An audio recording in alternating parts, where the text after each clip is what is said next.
Sino nga ba si Kalingap Rab? Yan ang ating aalamin mamaya. Isa namang mapalang araw sa inyong lahat mga kalingap. Sanay lagi kayong nakasuporta sa aking ginagawang video. At kung nagustuhan po natin ang ganitong kwento, huwag nating kalimutang mag-like sa nilalaman nito mga kalingap. Paunawa lang po mga kalingap ating tapusin ang kabuuan nito.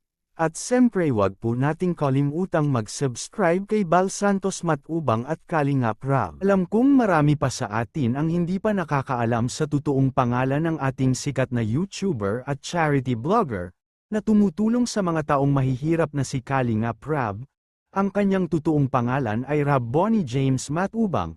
Kaya pala Rab, dito pala nakuha ang kanyang pangalan sa YouTube na Kalingap Rab. Ang edad niya pala ngayon ay 30. Tapos zodiac sign niya naman ay Libra at sa wala pa nakakaalam kay Rab Bonnie James o Kalingap Rab.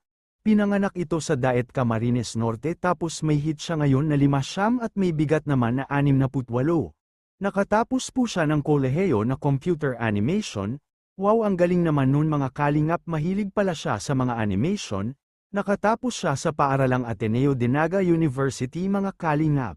Ang kanyang paboritong kulay ay black at white, na parati nating nakikita sa kanyang mga vlog na lagi niyang sinusuot pataas plain black at Shaka white. Ang brand naman nito ay walang iba ang H&M tapos Uniqlo kaya pala ang po niyang tingnan mga kalingap. Kailigan din niya pala ang mga hayop gaya na lang ng aso. At alam niyo rin ba na mahilig pala itong mag-drawing mga kalingap or painting? Kaya pala computer animation ang kanyang kinuhang kurso kasi kailigan din niyang manood ng movies gaya ng Naruto at One Piece. At sa angking tangkad niya ngayon isa din niyang kailigan ang paglalaro ng basketball, kasi paborito niyang manglalaro sina Stephen Curry at Klay Thompson sa Golden State of Warriors, at ang kanyang paboritong anime ay ang Naruto at One Piece na laging pinapanood mapa hanggang ngayon mga kalingap. Pagdating naman sa mga Hollywood movie paborito naman niyang aktor ay sina Leonardo DiCaprio at Brad Pitt. Sa mga babae naman andyan naman sina Scarlett Johansson at Emma Stone. Di rin siya magpapahuli sa mga music, dahil kinahiligan din niya iyon, gaya ng mga instruments for example magaling siyang magpatugtog ng drums. Ang paborito naman niyang pagkain ay ang sinigang, adobo at fried chicken. Punta naman tayo sa kanyang mga mamahalin na sapatos kagaya na lang ng Adidas at Nike. Ang size naman nito ay US 9.5 diba ang gaganda mga kalingap. Mahilig din pala siyang manood ng Korean movies na pati tayo na mahilig din. Ang paborito niyang aktor ay si Lee Min-ho. Sa mga babae naman andyan sina Shane Man-a at IU.